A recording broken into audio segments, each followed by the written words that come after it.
What's up, it's Jordan Booth here. Bunch of motorcycle hackers. Check this out. So I'm doing showing you the scrambler I'm building for my buddy. It's a 1988 vintage Sportster. It has some cool features. Well, I'll show you. I'll do a walk around of it. Check this out. So here's where we're at. I've been working on it off and on for about 2 months now, just in my free time and after work and days off. Started as a bone stock. Did have a hot rodded motor already. The old guy it came from was a flat track guy, but it was basically a stock bike, but he built the motor like a hooligan motor with cams and sick carburetor and this old Kirker dual exhaust, which was hot back in the day. Check that out. So we'll walk around front to back, show you what I'm doing with it, and we're getting close to getting it off the rack. So we got some rad features on this thing, and a nice conglomerate mixture of some crazy parts from all over. So we'll start at the front here. Check out this tire and wheel package here. We'll get a nice back far away shot. There we go.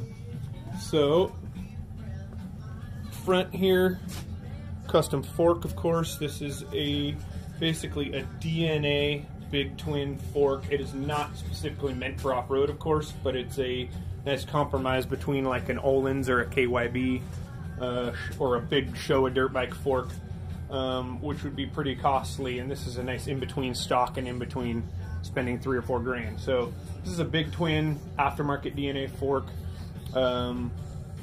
We're just going to soften up the suspension, spring rate, and oil on it so it absorbs the whoops a little better, and it rides good on this lightweight bike. We've stripped some weight off it. It already was stripped a little bit. We stripped it more.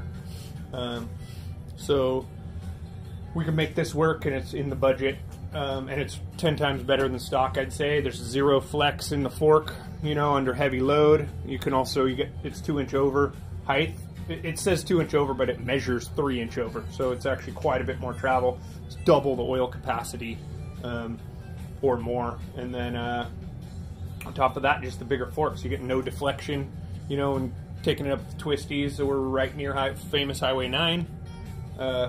You know, probably 20-30 minutes from the famous Alice's restaurant. So let's check out the wheel package. We got a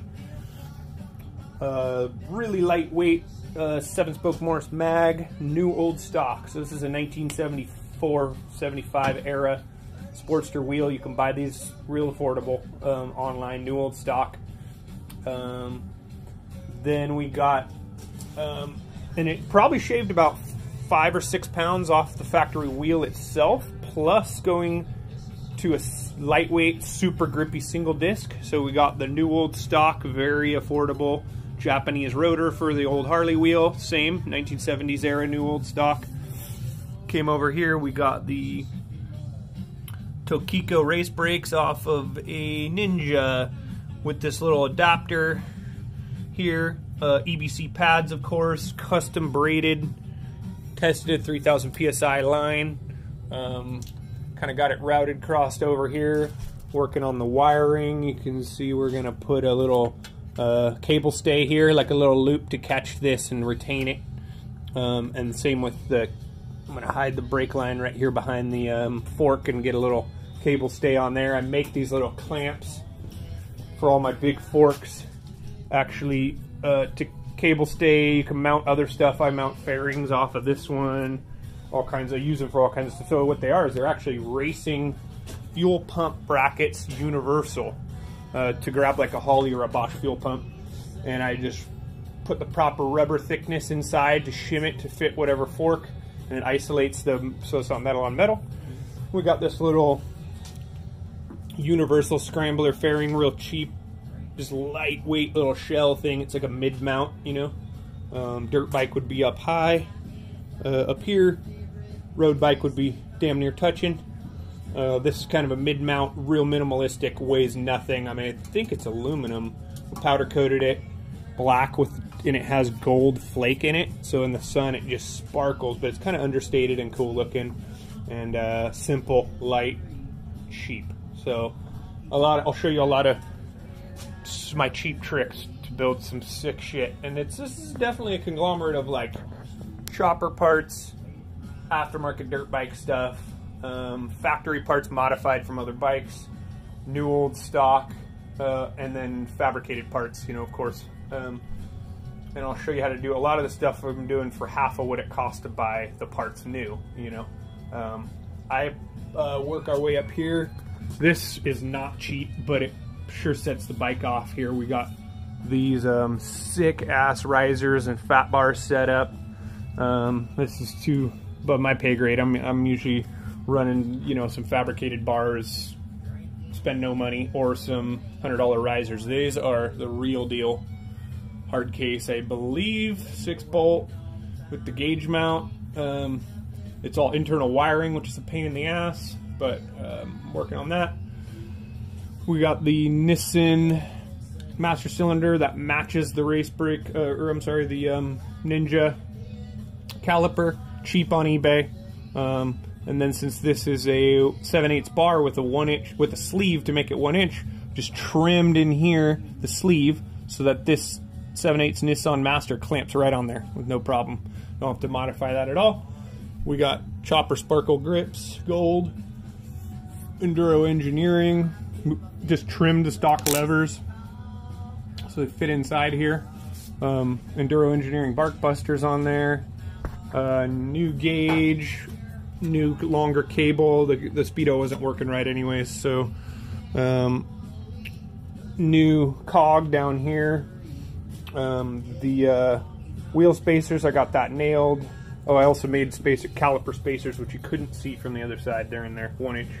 They're 1 1/16 inch, I think, to center that caliper just right. Got some grade 8 hardware. So making this kind of vintage looking enduro fairing, real simple, real thin, weighs nothing. I mean, it's just a little scrambler fender, simple little bracket. Of course, this is just mock-up. I'm gonna buff all this out, put a little poly spacer in there with an angle cut to make it all line up nice. Put like a nice little acorn nut like we did here on the finished fender, just so it looks good. I'm doing a down low mount. I've already got it in there, but it's gonna have a 1 inch spacer with the nice little acorn nut too. Just simple, clean, kind of has that 70s enduro vibe like you would see on like one of the Marlboro sponsored Dakar bikes from back in the day or something. But we're gonna leave it raw, I think, and maybe put a graphic on it. My buddy's calling this bike the Woodster. It's like the Red Woodster, I guess. Like, you know, it's a Sportster scrambler. We're up in the redwoods, so we're also adding this cheap little LED. But I'll show you the trick to these. Another Sawzall abortion cheap trick, hackery. So these little pod light, great little light. This is a flood style because we already have a badass front headlight for it for the long distance. Wish I had two hands here. Get that out of the way. It's gonna look awesome. So this kind of tucks right up under here, almost touching the fairing, just nice and tight like that. Right, that'll look awesome. Flood style. So the trick to these cheap ones, though, silicone around this with some black silicone. The difference between the cheap pod lights and the expensive pod lights, I'll be honest with you, is mostly water intrusion, water sealing. You can see I have them on all my bikes. The cheap for the backup or the bright light, and all I do is seal them really good. And then sometimes if I feel like around the lens, I sometimes tape that off and silicone that. That really makes a $30 light last for 5-10 years without water intrusion. That's the real difference I have found between a Baja Designs $300 light and the cheap one, is the quality of the housing and the waterproofing. So jump into kind of another little vintage scrambler vibe. We got the ditch these. Let's see, we got this, tie the whole fucking room together now. Going with the Daymaker headlight here, you know, so it'll be way better than stock already. I wire those little pod lights, aftermarket LEDs, into the bright switch. Just simple, clean, barely pulls any amps, so you're not tripping fuses or anything. You just wire it right in, so when you hit your brights, I mean, you're lighting up the sky like there's a UFO landing. What else we got going on? We'll work our way up here.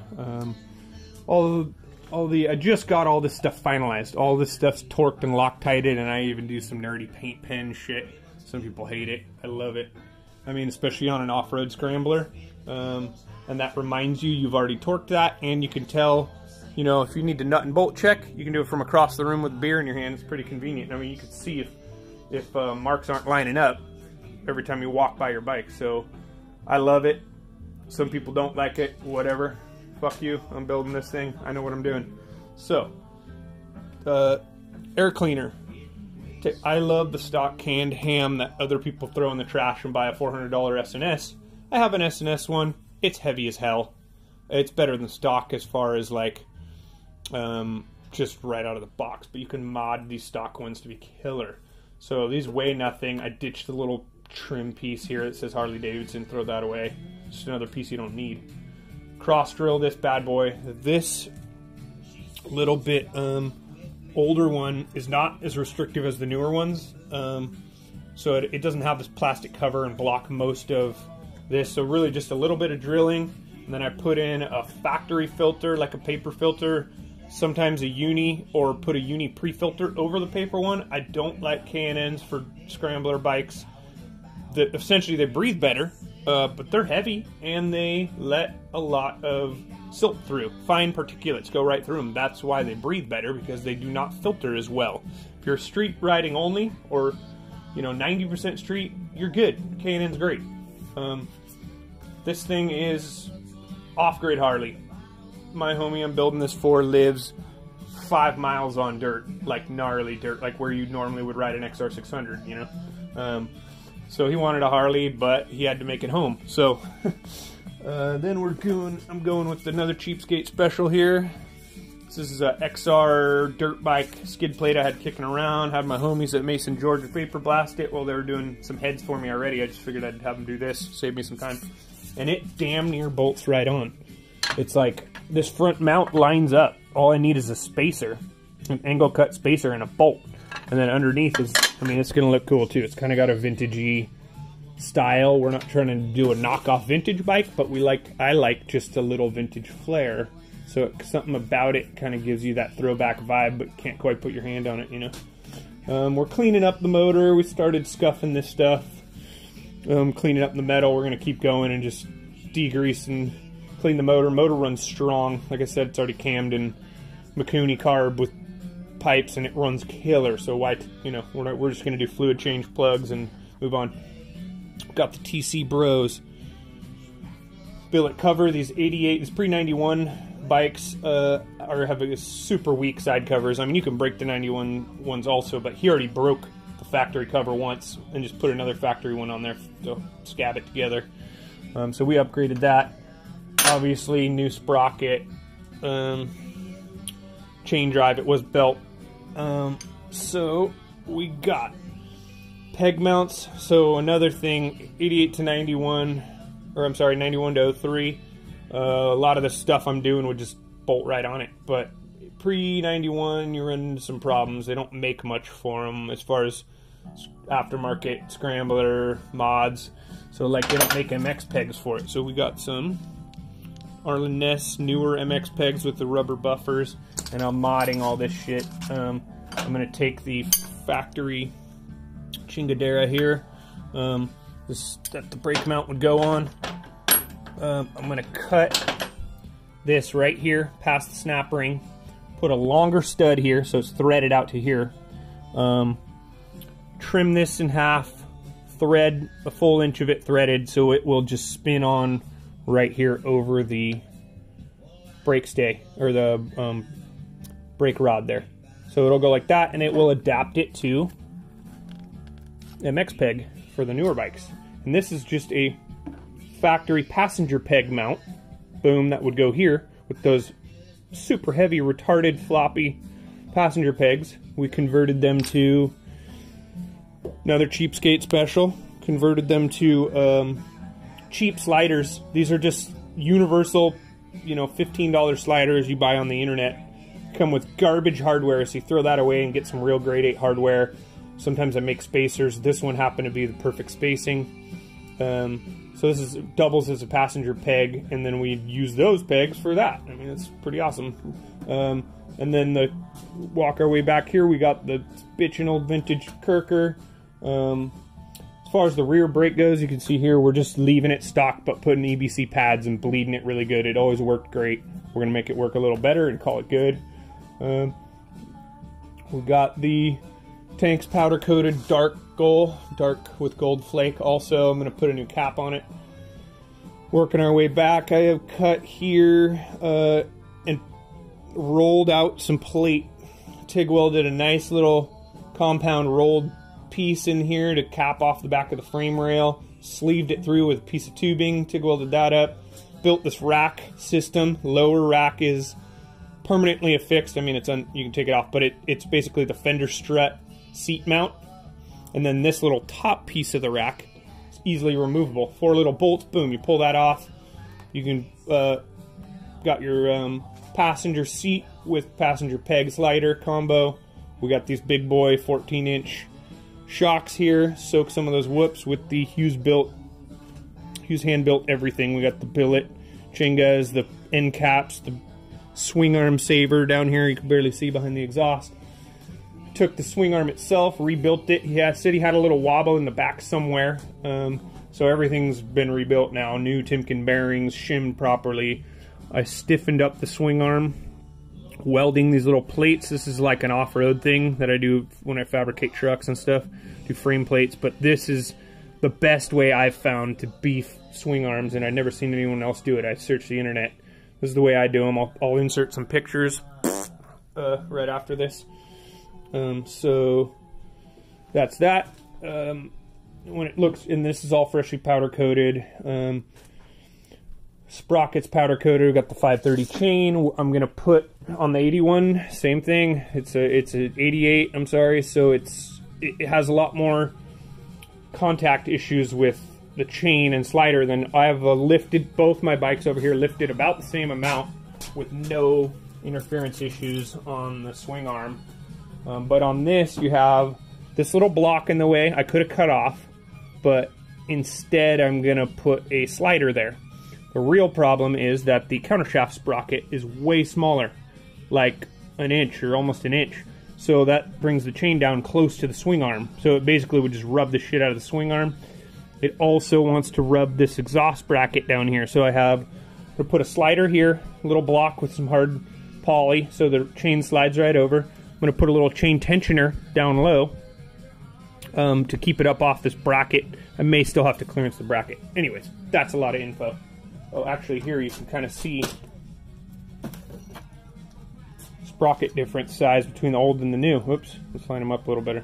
Yeah, it's probably 3/4 of an inch. So that makes a big difference in the chain clearance. So we got, walking around the back here, we got this chopper old school side mount that's kind of high and tight, not one of the ones that sticks out this way, you know. So that looks awesome, and it kind of balances out the big donkey chromey exhaust. Kind of vintage vibe back here. You got the old school looking rack. I'm running a super cheapskate special $20 poly high mount universal fender that I just made fit. Made a little mud flap down in here to cover the electronics. You can't even see it in there, but it's there. This is a factory Matt Harley mag from back in the day. Another cheapskate special, just powder coated, new bearings, yada yada. Putting this chunky, I love this thing. It looks like a fucking meat grinder. 150 tire, so everything's clearance to fit the 150. We got the offset shocks. We got the little spacer in here with the offset forward sprocket, and then the big cover to gives you a little extra room with the TC Bros billet cover. So, and then I'm going to sipe this thing. You can see I'm just kind of scratching out. I might change it, but especially on the side, I'm going to do some simple siping in the middle blocks. Little side biters here. It'll sling water. It'll control the side-to-side movement when you got this thing in the twisties, because we do rip Highway 9 at alarming speeds. So give them a little more traction. These actually grip the road a little better a lot better probably than you would think. Or like you would look at this and go, that's a shit tire for the street. Yes and no.